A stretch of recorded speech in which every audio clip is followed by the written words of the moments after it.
Talking about critical stuff. Avoid fraud. Okay, simple. I'm gonna be talking about that because it's important. We have a situation that happened last week. A client got into a bad moment. Remember, always, when you're gonna buy a house, there is a escrow company in the middle. There is a third-party company. It's not related to the seller. It's not related to the buyer. It's not related to the lender.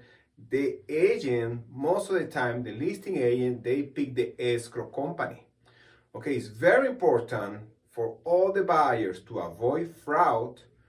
Always, before sending any money to the escrow company, to call. Actually, pick up the phone and call and speak to the person directly, live. And make sure the information that you got from the escrow company via email is correct. To send the wire for the deposit at the beginning of the transaction and to send the final funds at close of escrow. It's very important. Just to let you know, I'm going to give you 3 tips. Very important. First, the email should be from the company. It's not going to be a Gmail or Yahoo or AOL or SBC Global.net. No, nothing. It's going to be like that. Don't do it. Don't work with that escrow. First, it's a huge risk. Second, before or after verifying the email account is correct, call the escrow company and talk to the escrow officer. You should know who the escrow company, who the escrow officer is. You have the escrow number and you have the property address. Talk to the escrow officer, verify with them the escrow and the address, and ask them, I just got here the wire instruction and I need to know if this account is correct from you. And then when you go to the bank, before sending the money, make sure the account on the paper that you have to wire the money and the name match the account for the bank with the address of the escrow in the area. Okay? Huge. Just do that and you're gonna avoid fraud and you're gonna save a lot of money and you're gonna have problems, headaches, nightmares, whatever. So avoid fraud. It's on your hands. You can do this. It's happening all around. Phishing. They just send all the information, but it's not the real actual email. And some people fell for that. So watch out with that. Avoid fraud. You got this. You can do it. And of course, I don't have to tell you, in general, don't open any email or any link you get on your text or your phone or your inbox that is not a real company that you are working with. Period. Don't do it. Never, ever. I hope this is clear. I hope this can help. And call me if you have any questions, okay? Now I'm sharing with you what would be better, buying a mobile home or buying a real home, a house. Huh? We do loans for both. We finance both. We finance mobile homes and we finance houses. However, they are not the same. The loans for mobile homes are not the same as regular houses. So I want to give you 3 tips for each one.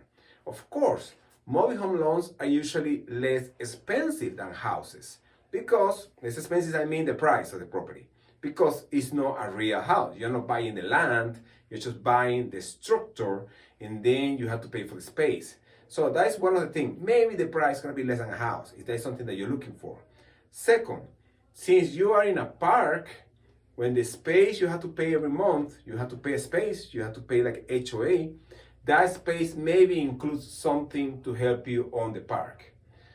I'm not saying it's a benefit, but maybe some people might like that. They have probably gated community, maybe they have a clubhouse, maybe they pay the trash for you and it's included on the HOA. And last but not least, with mobile home loans, sometimes we can finance the closing costs with the loan, so you don't have to be worried about the closing costs. You only worry about the down payment. And then those are the downsides of the mobile home loans. Mobile home loans, usually minimum down payment is 5%. The mobile home loans, the loans are for 25 years. So it's less time than a regular house for 30 years. And 99% of the time, mobile home loans rates are higher than regular rates for FHA conventional, usually 2-3 points higher.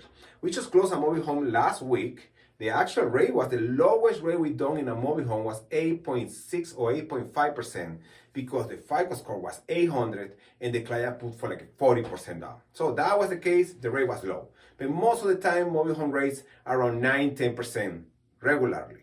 Okay, now you hit the cons. Now, is it better to buy a house? Hello, it's not a brainer. You own a house. I don't know if you know, mobile homes are not considered real estate.